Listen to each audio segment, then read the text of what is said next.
얼마 전 폴란드에서 열린 국제방위산업 전시회 MSPO 2023이 성공적으로 막을 내렸습니다. 그리고 이때 참가한 하나그룹의 방위산업 3사인 하나에어로스페이스, 하나오션, 하나시스템이 유럽 시장 확대에 대한 교두보를 마련했다고 전하고 있는데요. 폴란드에서 개최된 전시회인 만큼 현재 신무기 도입에 초점이 맞춰진 유럽 국가들의 관심을 받기에는 충분했고 그에 대한 많은 교류가 이어졌습니다.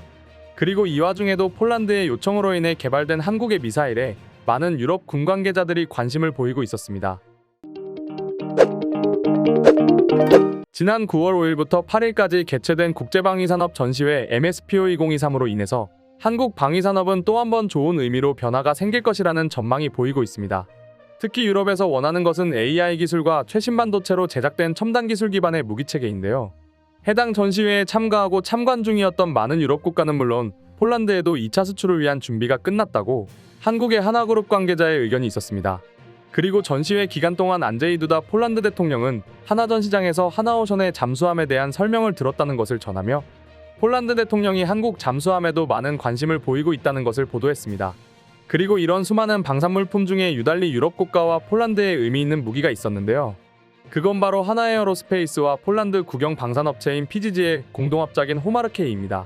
호마르케이는 한국에서 무기 도입을 추진하여 K239 천무와 폴란드제 차체와 결합하여 만들어진 폴란드형 천무인데요. 이미 폴란드 현지 시간으로 지난 25일 폴란드 공식 홈페이지에서 한국에 있는 훈련장에서 호마르케이의 첫 발사를 실시했다라고 밝히며 한국에서 한 훈련에 폴란드의 포병 역시 참여했다고 전했습니다. 해당 테스트는 국방과학연구소 ADD의 종합시험장인 안흥종합시험장에서 이루어졌었는데요. 하나에어로스페이스가 주로 하고 폴란드군이 호마르케이의 성능을 관찰, 평가하고 사용법을 익혔던 것이죠. 이렇게 한국 폴란드 방산업체의 합작으로 이루어진 호마르케이에는 239mm 유도미사일과 300km급 장사거리 유도미사일이 탑재되는데요.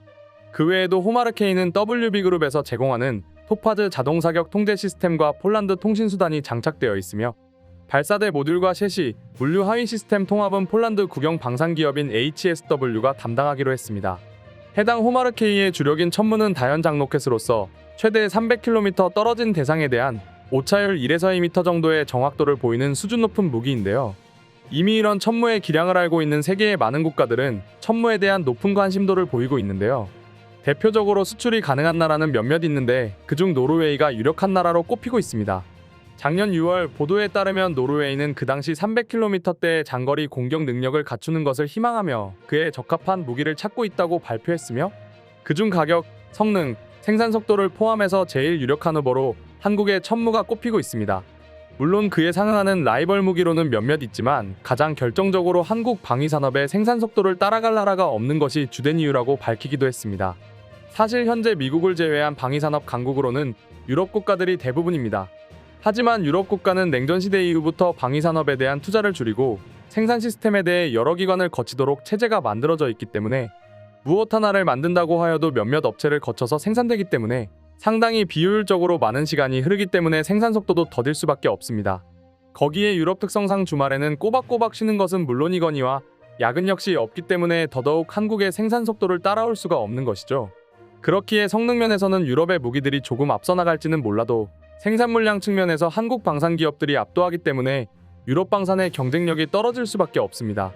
이런 상황을 바로 파악한 폴란드는 유럽의 어느 나라보다 빠르게 한국의 무기를 대량으로 사들였고 결과적으로 현재 유럽 국가들 중에 군사력이 제일 막강한 나라 중 하나가 되었습니다. 그리고 이런 폴란드의 기대에 부응하듯 한국의 방위산업은 날이 갈수록 그 명성이 자자해지고 있는 중인데요. 하나에어로스페이스는 자체적으로 개발한 무인 차량 기술 역시 선보이며 폴란드 육군 현대화 사업에도 영향을 끼칠 것으로 보입니다. 현재 모든 나라에서는 무인 체계에 대한 관심이 드높아지고 있는데요.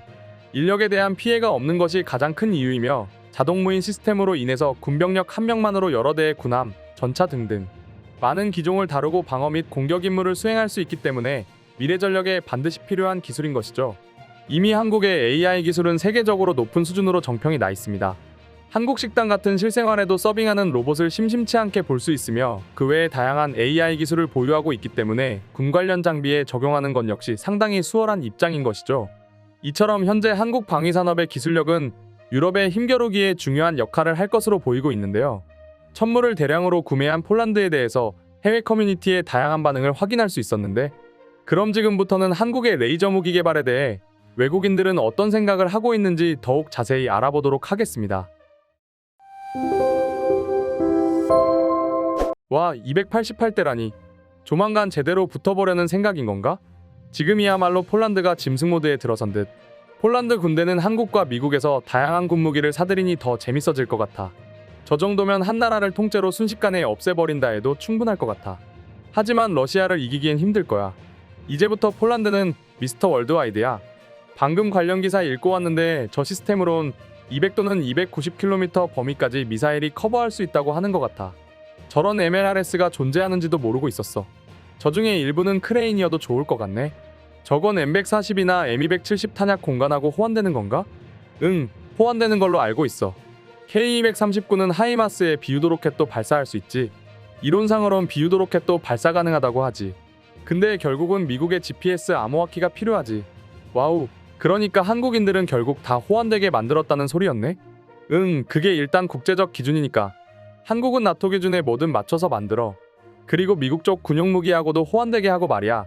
한국에는 하이마스가 없지만 대신 M270이 있고 그게 정확하게 같은 로켓 공간이 있어. 한국은 그런 로켓을 제작하는 라이센스도 있어. 위키피디아에 따르면 27,683개의 로켓을 제작해왔다고 하네. 한국이 그 정도 수의 무기를 제작해왔다는 걸 알게 되니 그동안 방산산업 분야에서 평가절하되었다는 걸 깨닫게 된 순간이야. 정말 미쳤어. 폴란드는 이제 유럽에서 가장 국방력이 센 나라가 된 거 아닌가? 러시아 같은 나라가 이웃이니까. 아무리 많이 무기를 사놔도 충분하진 않다고 봐. 전혀 아냐? 폴란드 군대는 지금 상황이 좋지 않아. 앞으론 그럼 좀 나아지려나? 아마도 그렇겠지.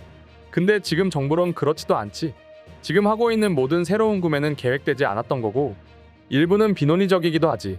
하지만 독일이나 미국이라면 한국과 다르게 탱크 구입했다고 기술 교환 같은 건 안 해줄 거라고 봐. 그리고 구식 무기들은 아마 다른 나라에 점차 넘길 거라고 생각이 들어. 아마 그럴 거다는 아주 큰 차이를 내고 말아. 폴란드 산업은 아주 좋음을 보여주고 있어. 또 다른 예론 2A4의 현대화야. 이건 2028년에 끝마칠 예정이라고 하고 비용도 상당히 들 거야. 난 일이 잘 풀렸으면 하는 바람이야. 하지만 지금 이 나라에선 뭐든 긍정적으로만 볼 순 없지. 오랫동안 러시아산 디자인만 복제해왔잖아. 이번에야말로 너희만의 것을 만들기 시작한 거야. 물론 어렵겠지. 실패도 있을 수 있어. 시간이 다 말해주겠지만 말이지. 현명한 답이네. 오직 우리에게 남은 과제란 얼마나 기다려야 하냐는 거지. 저 탱크 꼭 얼굴이 있는 것만 같아. 창문 모양새가 한국산 같다는 느낌이 드네. 한국은 아직도 MERDC 위장 스타일을 쓰나 보네. 내 눈엔 여전히 멋있는 패턴이긴 해. 근데 위장 스타일에도 되게 많은 타입이 있는 것 같아. 한국인들은 그걸 위장 스타일이라고 불러. 최근엔 나토의 3색에 가까운 스타일로도 나와. 오늘의 영상은 이것으로 마치겠습니다. 영상이 유익하셨다면 좋아요, 알림 설정 한 번씩 부탁드리겠습니다.